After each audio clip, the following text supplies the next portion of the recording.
Entrer dans une démarche agroécologique, cela ne se fait pas du jour au lendemain. Pour la bonne et simple raison qu'il faut repenser sa façon de travailler et parfois aussi investir. L'avantage, c'est qu'on peut y aller progressivement, au cas par cas, sans prendre beaucoup de risques. Alors, découvrons l'agroécologie en mode step by step, comme diraient nos amis anglais.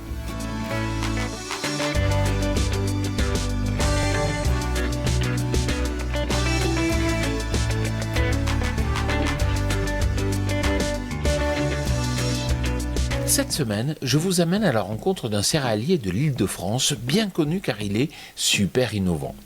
Quand il rencontre un obstacle, il trouve toujours une solution.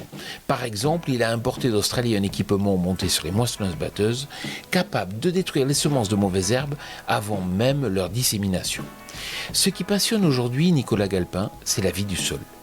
Alors c'est en 2008 que j'ai commencé à cultiver des couverts, essayer de réduire le travail du sol, etc.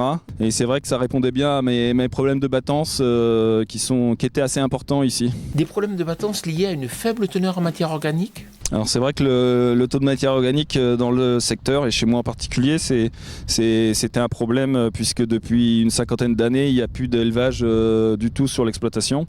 Donc avec le travail du sol successif, le taux de matière organique de mes sols a fortement diminué, donc aux alentours de 1,6, 1,8%. Et vraiment pour booster la vie du sol et remonter ce taux-là, c'est vrai que ma seule possibilité, vu qu'il n'y a pas d'élevage dans le secteur, c'était de dépendre entre 30 et 40 tonnes de compost de déchets verts pendant 7-8 ans, alors pas tous les ans mais on va dire une année sur 3 vraiment pour maintenant être à 2-4% de matière organique. Nicolas, comment sécuriser une culture de betterave sous couvert ? Donc après moisson, j'essaye de semer un couvert le plus tôt possible et puis donc je le laisse intact jusqu'au gel en général et puis en fonction des années, alors c'est là qu'il faut être opportuniste et il ne faut pas avoir une idée bien définie dès le début. Il faut, pour sécuriser un peu la culture de la betterave, je passe le strip-till. Donc le strip-till, je le passe en fonction des années, d'octobre à février, j'allais dire.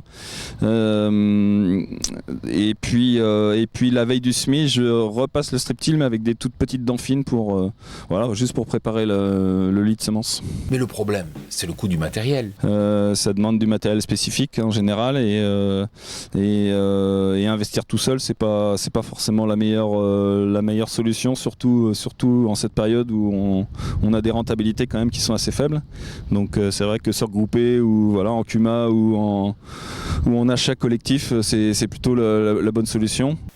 Merci Nicolas. Quant à moi, je vous retrouve la semaine prochaine sur TV Agri pour un nouveau regard porté sur l'agroécologie. Bonne semaine.